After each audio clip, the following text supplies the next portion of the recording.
find out designs. Today we're going to be talking about this beautiful salvage curio cabinet that I acquired from the Habitat for Humanity store for $20. When I bought it, I did not have the exact dimensions available to me for the installation I was planning on putting this in. This is too big. It's too big.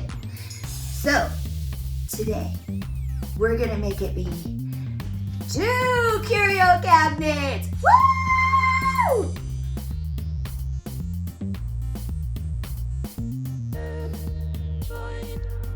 Yush. Okay, you helping right now?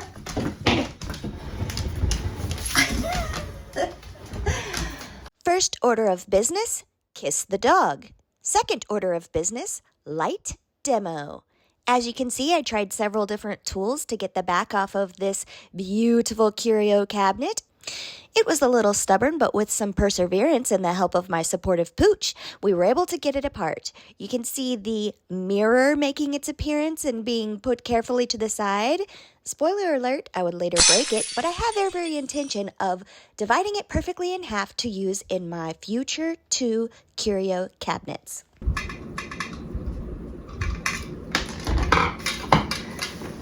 So, the original curio cabinet was wired up to have light in it for your objects you're displaying, which is very cute and nice. We're going to be putting plant lights inside it, plus there's going to be 2 of them, plus this was right in the middle where I'm going to be chopping the thing in half, so it had to go. But I bet it will end up in some other project. Chances are good. The first thing I realized was that a curio cabinet divided would not stand. So my solution was to get a scrap piece of 2x4 and to install it dead in the center of the curio cabinet. So when I cut it apart, it would be supporting both halves and it would keep it tied together. There was a lot of measuring involved, and you can also see my small stature and the big heaviness of this curio cabinet. You can see how I always utilize my whole body on these projects. You can see me stabilizing it with my foot. Sometimes I put a leg up on stuff. Just use what you've got. Oh, I really wanted to be able to use the table saw to just zip right through the bottom of the curio cabinet, flip it over, and zip right through the top. Alas, it was not meant to be. Previous videos will show that I sometimes have a devil-may-care attitude toward safety and caution, but I do take some things seriously, and that is if I'm having anxiety or feeling unsure about something, I am not going to use handheld power tools where I could cut off my leg and bleed out home alone with nobody to call 911. For these reasons, I chose at this point in this particular day to use a jigsaw to cut this giant piece of wood furniture in half.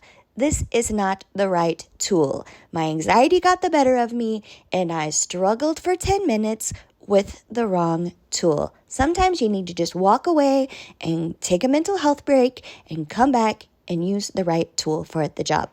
The next day, I came back refreshed and confident and used the right tool, which was a circular saw. It cut that baby so great.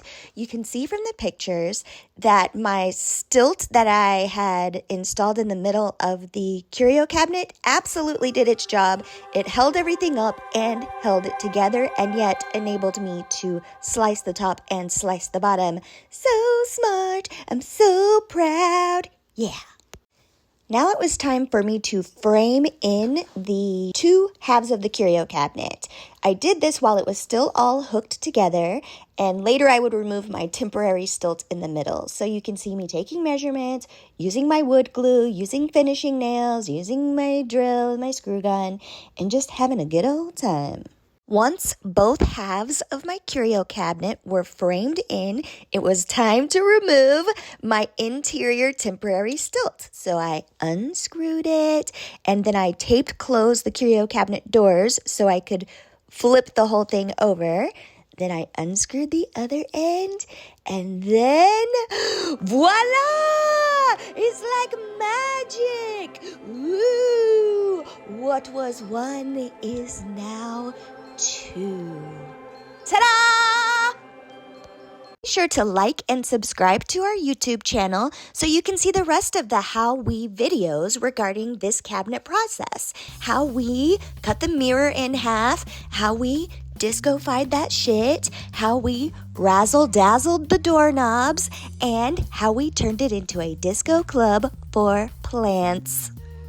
Stay funky!